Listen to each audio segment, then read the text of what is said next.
Assalamualaikum warahmatullahi wabarakatuh. Halo Sobat Setia Fakta Kehidupan. Tidak lupa kami sampaikan salam sehat, salam sejahtera, semoga tercurah segala bentuk kebaikan dan juga kita semua dalam lindungannya. Seperti biasa, kita akan berbagi kisah dari yang unik, menarik, sampai bikin nangis. Mari kita simak kisahnya.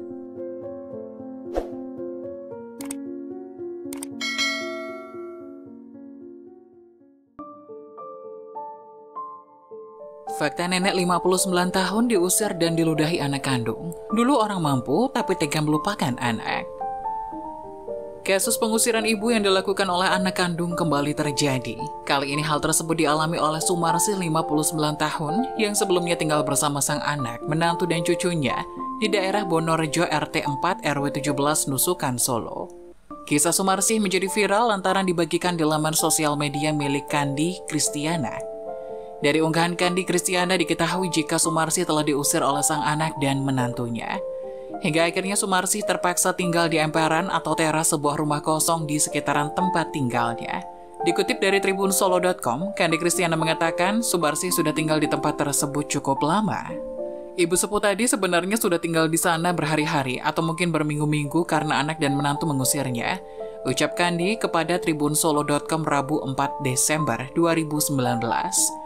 Bahkan diceritakan oleh Kandi, Sumarsi sempat mengalami perlakuan kurang menyenangkan dari sang anak dan menantu. Selain diludahi, pakaian Sumarsi bahkan dikencingi dan dilempari kerikil oleh para cucunya. Cucunya disuruh juga meludahi neneknya supaya segera pergi, kadang-kadang pakaiannya juga dikencingi, terang Kandi.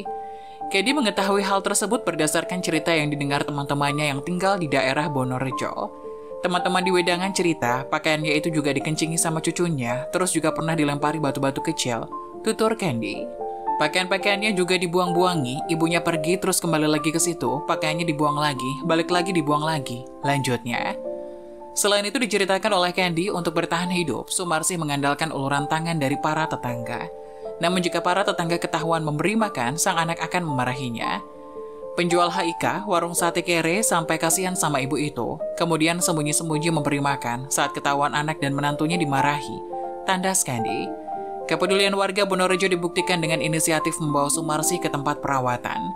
Saya pergi ke wedangan Dodo pukul 8 WIB. Bicara soal membawa Sumarsi ke sana, kemudian mereka sepakat membawa ke sana. Ujar Kandi kepada tribunsolo.com Rabu 4 Desember. Sumarsi kemudian dijemput oleh tim dari Gria Palang Merah Indonesia Peduli Mojosongo, Solo. Tim yang tiba di lokasi langsung memeriksa kesehatan dan menghibur Sumarsi. Datang ke lokasi periksa kesehatan, langsung dihibur, dipeluk-peluk, dikuatkan, ditanyain mau tidak tinggal di sana, kemudian ibunya tanya, mau ngapain di sana? Boleh bantu-bantu masak, kemudian ibunya langsung mengiyakan, terus nangis. Tutur Kandi. Kandi menuturkan anak Sumarsi kemungkinan tahu ibunya dibawa menuju ke Gria PMI Peduli. Waktu dijemput, anak laki-laki tahu tapi pura-pura tidak tahu, tandasnya. Ketika dilakukan cek fakta oleh tribunsolo.com, Sumarsi mengatakan dirinya lah yang berinisiatif pergi dari rumah. Hal tersebut dilakukannya setelah mendengar sang menantu menginginkan Sumarsi pergi dari rumah. Sumarsi mengatakan hal tersebut dipicu dari pertengkaran antara anak laki-lakinya dengan istrinya. Pagi sudah bertengkar sama istrinya, terus saya bilang, sudahlah, mengapa pagi-pagi ini bertengkar? Terus saya diingatkan, ibu jangan ikut-ikut. Tutur Sumarsi. Sumarsi menduga pertengkaran itu karena menantunya menginginkan dirinya untuk pergi dari rumah. Menantu saya minta saya pergi atau dia yang pergi, tapi itu hanya saya dengarkan saja. Tidak saya jawab, hanya saya dengarkan. Terangnya. Sumarsi mengaku dia langsung merapikan pakaian-pakaian yang bisa dia bawa. Saya merapikan pakaian, terus saya bilang, tidak usah bertengkar, aku pergi saja. Tapi saat itu saya tidak tahu mau pergi kemana, ke tempat siapa. Akunya. Cerita versi anak. Putra Sumarsi, Triwahyu Pamuji, 34 tahun memberikan cerita yang lain. Tri mengatakan jika Sumarsi sudah tinggal bersamanya selama 2 tahun terakhir karena faktor ekonomi sang ibu yang berada di titik lemah. Dulu itu, ibu saya memang mampu, tapi karena kemampuannya dia melupakan saya, sampai sekolah saya bayar sendiri, itu sampai saya lulus SMA. Terus saya menikah karena saya belum mapan, namanya anak yang belum mapan ikut orang tua. Pengen tinggal sendiri belum bisa, terus saya disuruh pergi, tidak boleh ikut. Ucap Tri kepada tribunsolo.com Rabu 4 Desember. Ekonomi Sumarsi berada di titik terendahnya saat kakak kedua Tri sakit. Kakak saya sakit, habis-habisan orang tua saya ya. Sakit kakak saya sama karena cucunya yang sangat nakal. Sampai dia itu hutang yang nutup itu saya, padahal saya sudah disuruh pergi sudah tidak dianggap anak. Mana ada ibu tega nyuruh pergi anaknya waktu anak belum mampu, ujar Tri. Tri kemudian merawat Sumarsi, namun merawat sang ibu merupakan hal yang cukup sulit dilakukan. Saya rawat, tapi dia tidak bisa menerima. Lauk tidak enak, kalau tidak cocok dia minta-minta tetangga, kan bikin malu. Kita sebagai anak kan juga harus ibaratnya menasehati cara-caranya, jangan bikin malu keluarga apapun masakannya itu ya sudah dimakan. Tutur Tri. Tri mengatakan Sumarsi terkadang marah saat dinasehatinya ataupun oleh istrinya. Itu marah, kadang dinasehati istri saya, malah istri saya dipukul sampai kaca jendela dipecahkan, kata Tri. Padahal di rumah kontrakan, kalau tahu yang punya rumah pasti saya bisa diusir. Kalau marah kadang pintu dibanting juga. Tambahnya, Tri merasa khawatir apabila perilaku ibunya itu diteruskan, rumah tangga yang telah dibangunnya bisa berantakan.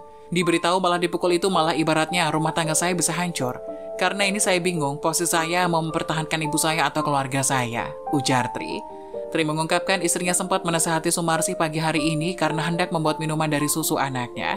Istrinya sempat menyarankan supaya Sumarsi membuat teh saja untuk menekan pengeluaran. Itu dilakukan karena ekonomi keluarga Tri sedang dalam titik terendah. Istri saya menasihati bagus-bagus, itu permasalahan ini, susunya anak saya. Istri saya menyarankan kalau mau buat minuman, buat teh saja. Karena anak saya itu minum susunya banyak, kalau membuat susu itu nambah pengeluaran, terus buat teh saja. Tidak mau, malah pecahan kaca jendela, kan saya bingung, ungkap Tri. Tri menuturkan Sumarsi sempat marah dan membawa-bawa pakaian-pakaiannya ke rumah kosong yang berada di utara kontrakannya. Dinasehati malah mutung, pakaian-pakaiannya dibawa ke rumah kosong biar ada yang mengasihani, tuturnya. Tri berujar, dia sempat menasihati ibunya sebelum kejadian hari ini terjadi. Kemarin saya menasihati ibu saya, kalau ibu tidak mau menurut aturan di sini, ibu pergi tidak apa-apa, ujarnya.